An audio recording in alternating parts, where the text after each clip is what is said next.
benar-benar mimpi yang memang tidak biasa. Ya, tidak sekedar mimpi. Karena mimpinya itu harum. Jadi Kanjeng ada Nabi. bau harum itu. Ada bau harum yang tidak hilang. Artinya kan itu ada aura Nabi nggih. Tidak hilang berhari-hari. Nggih.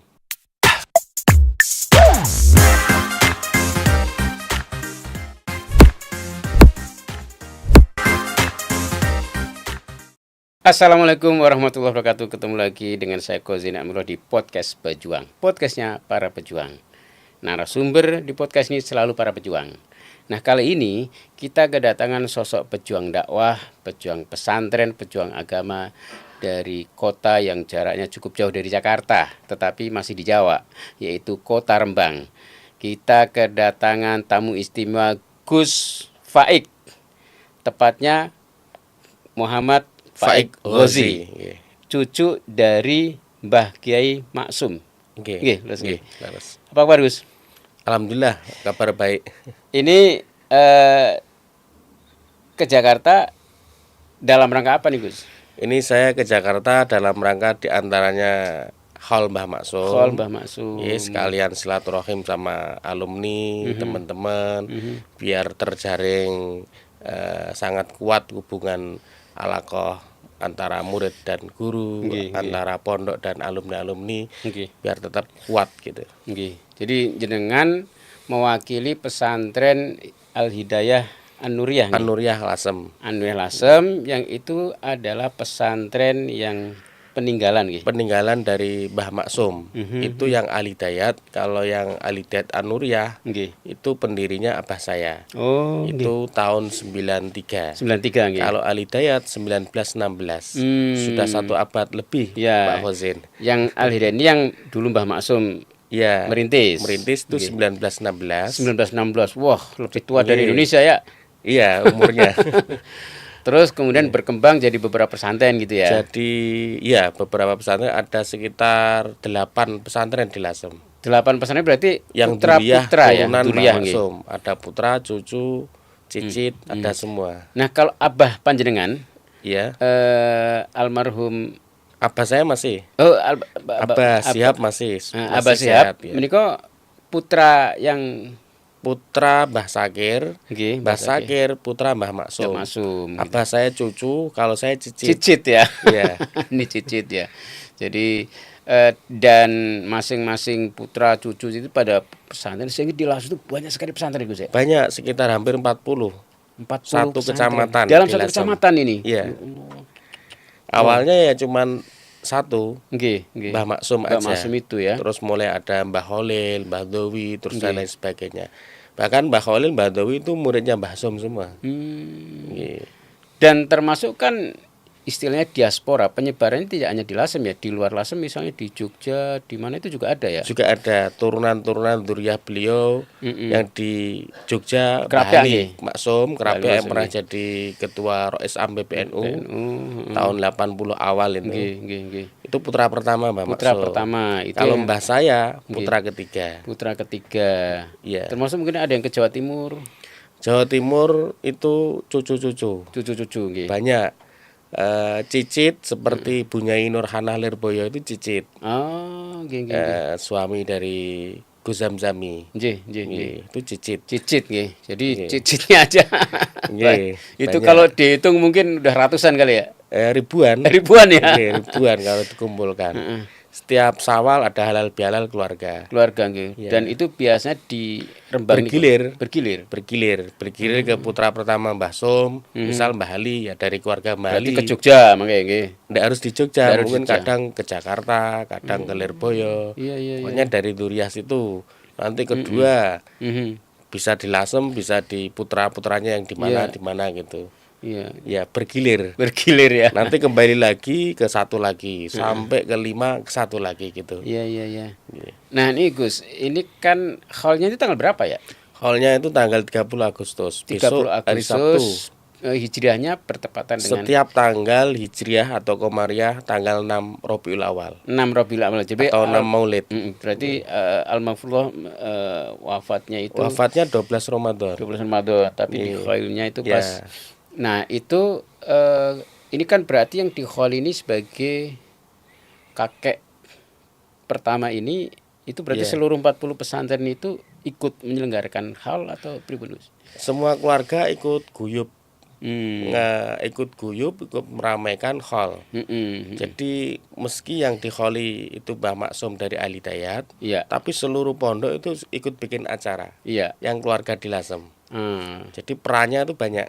Dan itu memang dihadiri tokoh-tokoh. Saya ingat ya, setahun apa 2 tahun yang lalu saya nganterin Mas Anies ya. Setahun yang lalu. Pak Anies datang ke situ ya. Iya, setahun yang lalu. Hadir ke haul itu kan. Ini nanti besok ada ini Syekh dari Mesir. Syekh dari Mesir ikut hadir. Untuk Syekh Yahya Al-Katani Al-Misri, termasuk guru besar Al-Azhar Mesir. Oke. Ya, nanti ngisi di pagi dan sore yang di Makom. Kalau tokoh-tokoh nasional yang diundang? Ya banyak ya. Banyak. Biasanya yang hadir juga banyak. Berarti ini kan jenengan ke Jakarta juga dalam rangka menyampaikan undangan-undangan ke para tokoh itu nggih? Iya, benar.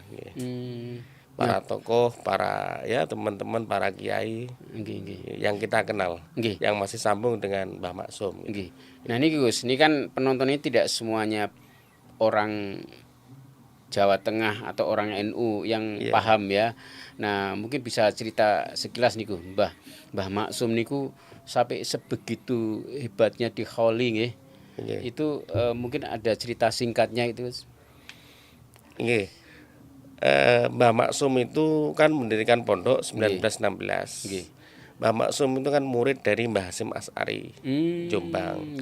Tapi secara umur itu wakila, saya dapat cerita dari abah saya dan sesepuh Lasem lainnya, itu lebih sepuh Mbah Maksum daripada Mbah Hasyim. Oh, jadi secara umur lebih sepuh dari Mbah Maksum daripada Mbah Hasyim, tapi terpaut 2 tahun. Terpaut 2 tahun. Wakilah seperti itu. Tapi Mbah Sum tidak mempermasalahkan terkait umur. Pokoknya nanti, kalau meguru ya meguru aja gitu. Nanti bisa bahaya. Bisa ndak ngaji nanti. Wong tua aku kok. Ngaji sing enom. Jadi ora usah dumeh tua terus isin ngono ya gak usah ya. Leres. Ngaji itu ndak boleh melihat umur. Nggak boleh lihat umur, benar. Nah, terus akhirnya kemudian merintis di Lasem. Kan berarti hadrusnya ten Jombang nggih, mondok ten Jombang. Mondok ke Tebuireng Jombang. Saya juga lulusan Tebuireng soalnya. Nggih. Terus nyantri juga di ini Syekhona Khalil. Syekhona Bangkalan. Tapi ketika waktu Mbah Sum mau datang, itu Syekhona kan pas pada saat ngaji ilmu nahwu. Itu kan memang ahli ilmu nahwu Syekhona. Terus pas sampai pada lafadz jaa, iku wonge teko jagone. Jaa kan artinya teko. Jagone teko kuwi. Jaa terus iku wonge teko, tidak zaitun tapi jaa iku wonge teko. Nah, santri-santri sebelumnya sudah suruh nyiapin kurungan ayam.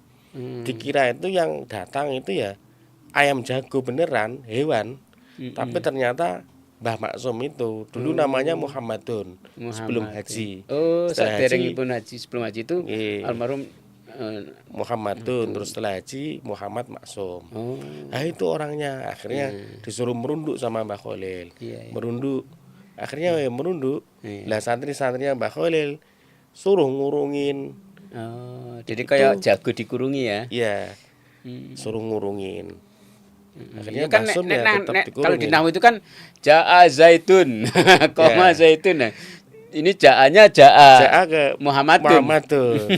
Mbah Maksum itu. Nama kecil Mbah Maksum. Iya. Akhirnya setelah itu dikurungin terus didawi sama Mbah Khalil. Ya iki sing tak maksud ayam jago saka tanah Jawa ya iki. Bukan kok ayam beneran. Iya. Tapi manusia yang ini nanti mentalitasnya jago akan jadi pendekar tanah Jawa. Jagoan tanah Jawa kan jago kan jagoan. Memang Mbah Maksum itu memang jagoan nggih. Maksudnya ya itu Mbah Khalil. Makanya dari situlah mungkin dapat barokah dari Mbah Khalil. Ya jadi jagoan. Jadi setelah dari Bangkalan terus beberapa pesantren banyak masih keliling ngaji di beberapa pesantren. Gurunya itu banyak Mbah Maksum. Kadang hanya berapa minggu, berapa bulan. Tapi sampai kemudian memutuskan, kan asli ini berarti memang Lasem nggih. Asli Lasem. Asli Lasem. Sampai memutuskan kembali ke Lasem itu setelah berapa tahun? Itu Wakila ya. Wakila itu Mbah Som kan kelahiran 1870. Berarti ketika mendirikan pesantren itu dalam usia 46. Hampir 50. Hampir 50. Karena kan 1916. Iya, hampir 60. Barulah berdiri Al Hidayat 1916. Itu pun atas dasar mimpi. Dan mimpi itu berulang kali. La khaira illa fi nashril ilmi. Tidak ada yang lebih baik kecuali menyebarkan ilmu. Artinya nasrul ilmi kan tidak hanya menyebarkan pada diri sendiri, harus kepada semua, keluarga, masyarakat dan lain sebagainya. Itu baru dikatakan nasrul ilmi. Itu berulang kali. Akhirnya terus Mbah Som ya berkeyakinan bahwa ini tidak benar-benar mimpi yang memang tidak biasa. Ya, tidak sekedar mimpi. Karena mimpinya itu harum. Jadi ada bau harum itu. Ada bau harum yang tidak hilang. Artinya kan itu ada aura nabi nggih. Iya, tidak hilang berhari-hari. Itu saya dapat cerita dari alumni seperti itu. Akhirnya terus mendirikan pondok. 1916 itu. 1916. Tentu awalnya merintisnya masih santrinya masih sedikit gitu ya. Ya hanya buka pondok. Buka pondok terus berdatangan santri 1, 2. Itu kamarnya ya di rumahnya Mbah Som. Jadi ya tempat tinggalnya ya tempat tinggal santri juga. Gitu. Iya. Akhirnya buahnya terus bikinlah bangunan-bangunan pondok di luar dalam itu. Dan bahkan kemudian menurunkan pesantren-pesantren lainnya termasuk yang kerapiak di termasuk itu. Kalau pondok putrinya itu 1940. Oh, jadi ini ada pondok putri. Iya. Pondok putri 1940. Jadi Wakila itu sebelum merdeka. Iya. Nah, ini yang menarik Gus, karena zaman itu pendidikan buat perempuan itu hampir belum ada. Tetapi di pesantren berarti kan sudah ada. 1940 berdirilah Pondok Putri, bahkan Wakila pertama kali di Indonesia. Itu di Lasem. Ya sebenarnya ada di Sumatera Barat. Mungkin Jawa ya mungkin ya. Kalau di Jawa, di Sumatera Barat kan pesantren Diniyah Putri. Yang di mana? Di Padang. Kalau ini kan jauh-jauh yang nyantri. Tidak hanya masyarakat sekitar. Iya, dari jauh-jauh dikirim. Jauh-jauh termasuk istrinya Mbah Kudoro itu santri putri awal.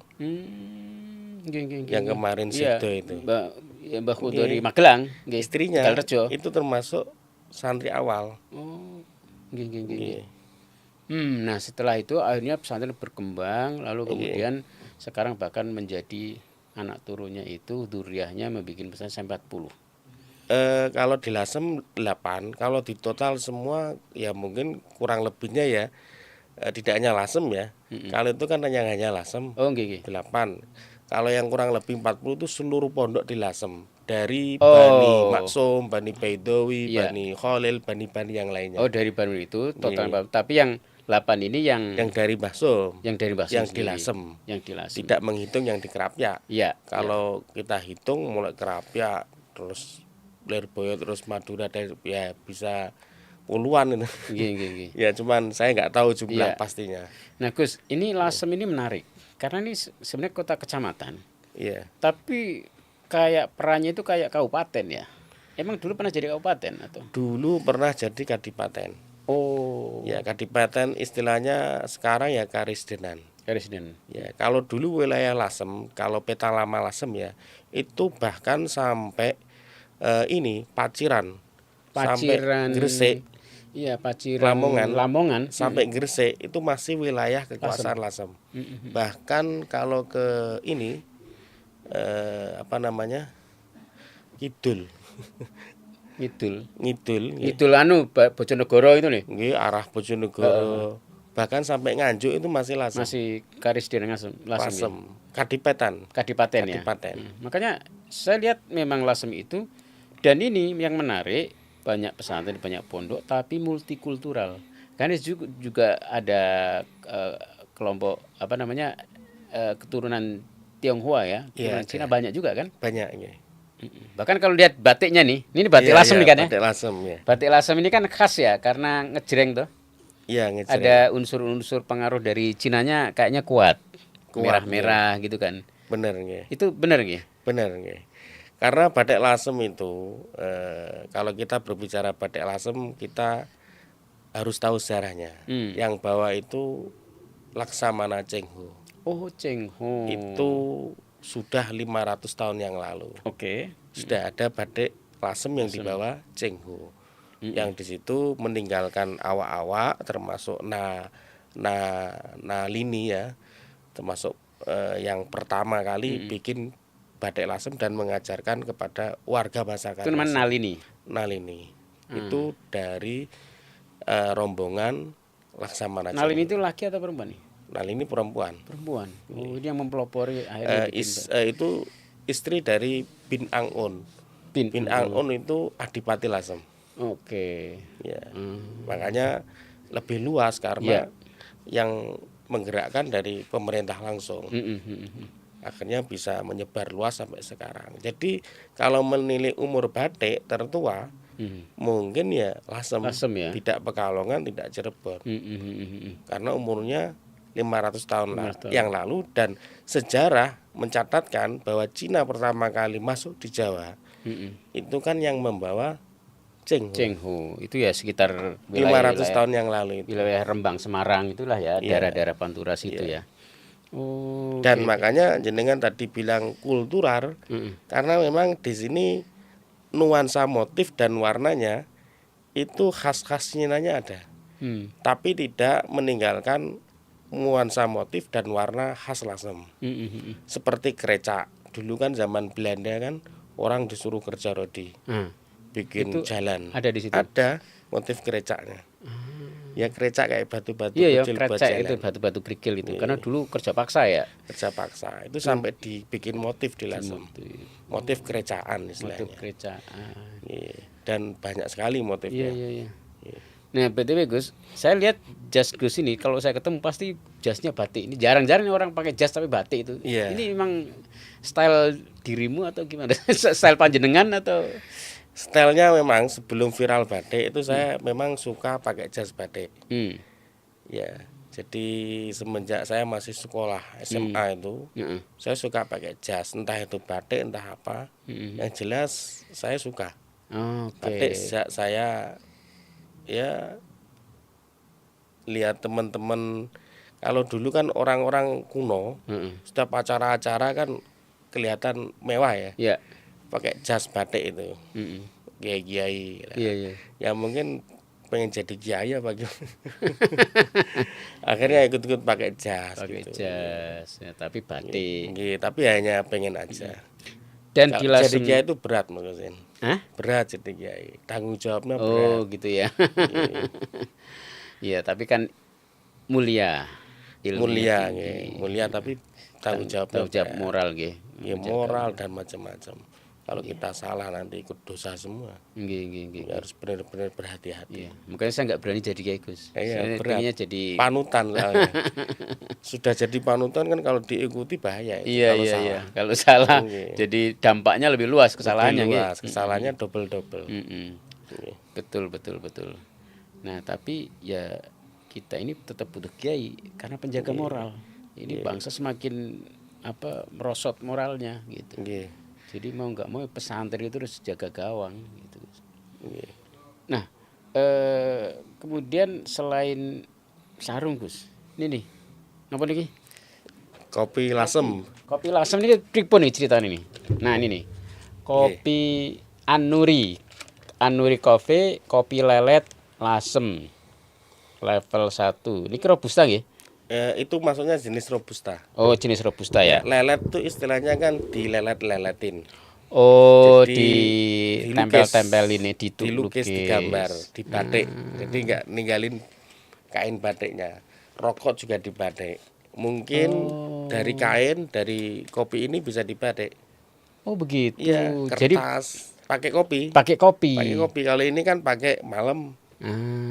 Ya, kalau ini pakai kopi rokoknya. Jadi kopi di lasem itu harus lebih lembut dong ya, gilingnya. Lebih lembut dan bisa dilukis untuk gambar orang. wajah orang itu dari kopi. Iya. Jadi dan tidak hilang tahun-tahunan, bertahun-tahun. Oh iya? Iya, pakai kopi. Syaratnya harus ada susunya. Jadi kopinya dikasih susu. Susu itu sebagai perekat kayak lem, biar enggak rontok kopinya. Kalau nggak ada susunya rontok nanti. Terus dia dileletkan ke mana nih? Ke kain? Ke kain atau ke rokok. Kalau biasanya dilasem itu rokok sama bungkusnya. Bungkusnya digambar-gambar.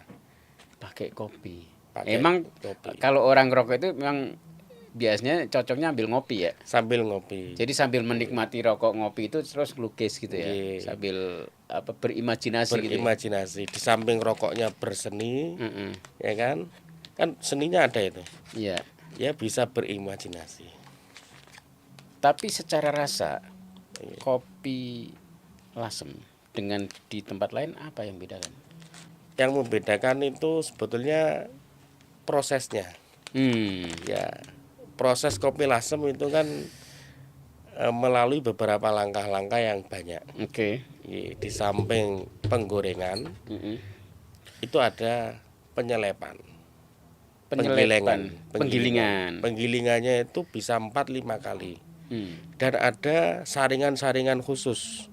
Dan itu dipesankan juga pesanan khusus. Tukang yang bikin dandang-dandang itu. Iya, yang bikin dandang namanya tungku-tungku untuk masak itu. Manci.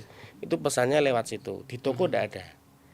Karena saringannya itu ada yang mulai besar, agak sedang, kecil sampai lembut, jadilah kopi bubuk lasem yang lembut kayak tepung. Iya, jadi guys, bedanya kopi lasem dengan kota-kota lain, kopi-kopi dari tempat lain itu, kalau lasem bubuknya itu lebih lembut.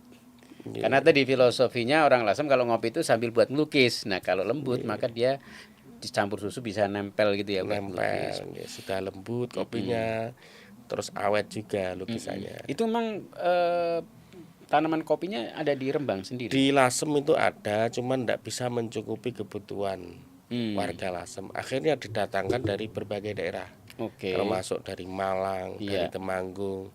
Jadi Lasem itu lebih ke tempat produksi. Produksi ya, karena memang sebenarnya kalau saya lihat kan Lasem itu lebih ke kota ini ya, kota kosmopolit ya, transit ya, kota dagang. Kota dagang sejak zaman dulu. Karena Lasem itu sejarah ya, itu ada yang namanya candu. Iya, ciu apa namanya? Ya, kalau sekarang narkoba lah ya, cimeng. Itu dulu Lasem merupakan 5 terbesar di seluruh Indonesia, dunia. Seluruh dunia. Ya? Masuk 5 besar. Penghasil. Ya, pengedar candu. Ya. Zaman itu kan masih legal ya? Masih legal. Jadi memang ekonominya ya berkembang dari situ ya. Itu sebelum merdeka. Iya. Nah, makanya saya lihat di Lasem itu kehidupan multikulturalnya itu ya, Islam, kemudian Konghucu, Kristen itu harmonis sekali ya saya lihat ya. Ya, karena dibangun sejak dulu. Ya, sejak dulu. Artinya dari orang-orang, dari tokoh-tokoh, kalangan tokoh dan lain sebagainya yang di Lasem, kan itu sudah ada mulai zaman Mbah Munang. Itu sudah dimulai di situ. Bahkan mbah saya itu turunan Cina. Mbah jenengan sini turunan Cina. Tapi Muslim. Dan di Lasem banyak sekali yang mu'alaf. Cina-Cina yang Muslim. Karena sudah dibangun sejak dulu, sesama siapapun tidak usah geger-geger. Jangan membedakan etnis. Dan itu alhamdulillah di keluarga kita selalu diajarkan seperti itu. Makanya kita kepada non-Muslim, baik agama apapun tetap baik, damai.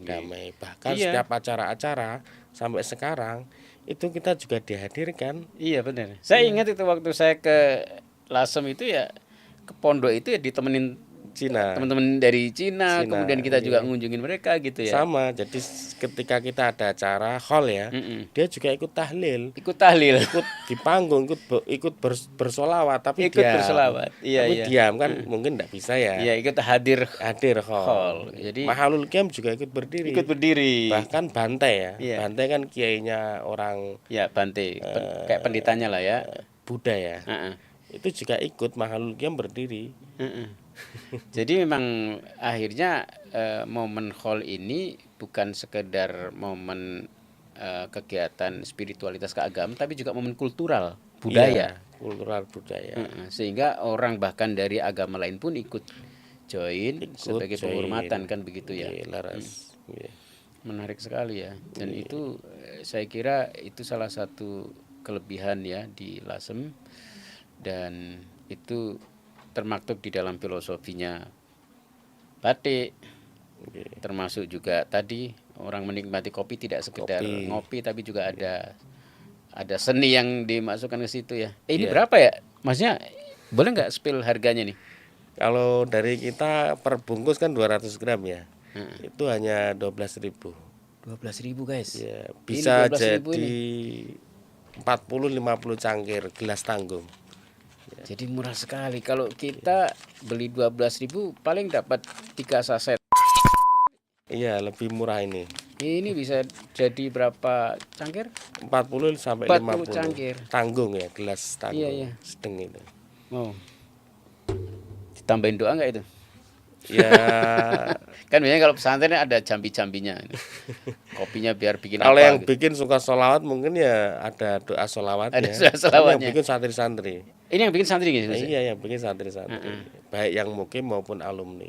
Nah ini teman-teman, ini ada kopi bikinan santri. Jadi sebagai supporting, selain harganya murah, kalau teman-teman pengen beli nanti bisalah. Kayaknya bisa kontak Gus Gozi. Atau bisa ke saya boleh ya? Jenengan. Ya, saya boleh. Nanti sebutkan, nanti bisa ditayangkan juga kontaknya di sini.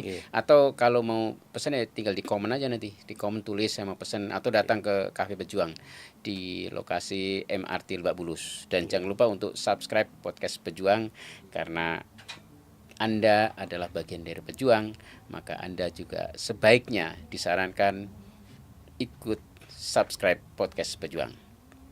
Gus, ini kembali ke soal hal tadi. Ya. Rencana tanggal 30 Agustus ya. Apa pesan, atau mungkin Gus mau undang juga para penonton ini untuk bisa hadir? Bagi khususnya warga Indonesia dan channel YouTube Podcast Pejuang, saya mohon kehadirannya semuanya untuk menghadiri acara haul Mbah saya, Simbah Maksum Lasem, pada besok hari Sabtu tanggal 30 Agustus. Saya mohon kehadirannya semua. Terima kasih, matur nuwun. Oke teman-teman, kita sudah di penghujung podcast kita kali ini. Terima kasih Gus Gozi yang sudah hadir jauh-jauh di Rembang dan bertandang ke Cafe Pejuang untuk podcast bareng-bareng kita. Akhirnya kita tutup podcast kita kali ini. Pejuang bukan harapi.